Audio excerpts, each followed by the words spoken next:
This is called soccer practice. So, there was this girl at the first high school I went to. Let's call her Anne because, well, that's her name. She was gorgeous.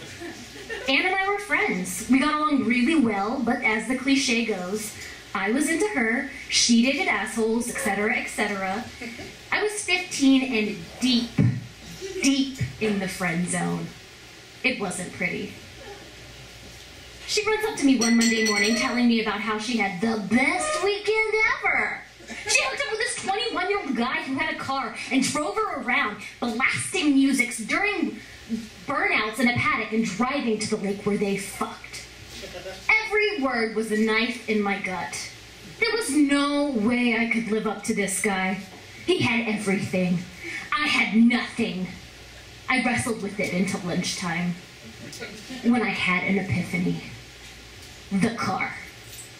It all stemmed from the car. If only I had a car. But I didn't have a car, and I certainly couldn't drive one. Not letting that stop me, I walked over to Anne and casually mentioned that I could drive her to soccer practice tonight if she wanted. What? You can drive? Oh, yeah. Of course I can. My dad taught me like when I was 12. I could have sworn I mentioned that. No, you hadn't. But like, cool, okay. Like, you could come by my house at like 6:30 or something. No probs. Before you read on, please remember, I was a desperate fool, hopelessly in love, not thinking about the consequences. My dad arrived home at 5:25 that day, same as he did every day. I was watching TV as I usually did. He asked what the plan was for dinner, like he usually did. I replied that I'll walk down to the store and pick up some pasta or something, as I usually did. He said okay and then went to run a bath as he usually did. Now, unusually, I, instead of putting the dog on a leash for a walk, slid my dad's car keys off the hook. Instead of walking out the front door, I walked into the garage. Instead of not being a fucking idiot, I was a fucking idiot. I opened the garage door, shoved the key into the ignition, and put the car into reverse and drove the fuck out of there. I figured I had about an hour to learn how to drive before I needed to pick Anne up. This was good.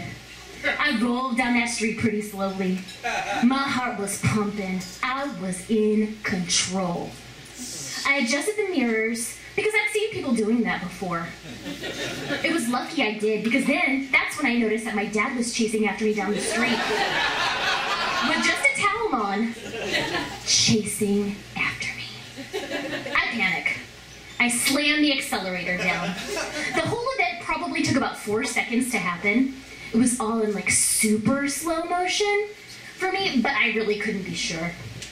I remember letting go of the wheel while mostly looking at my father running completely naked down the road.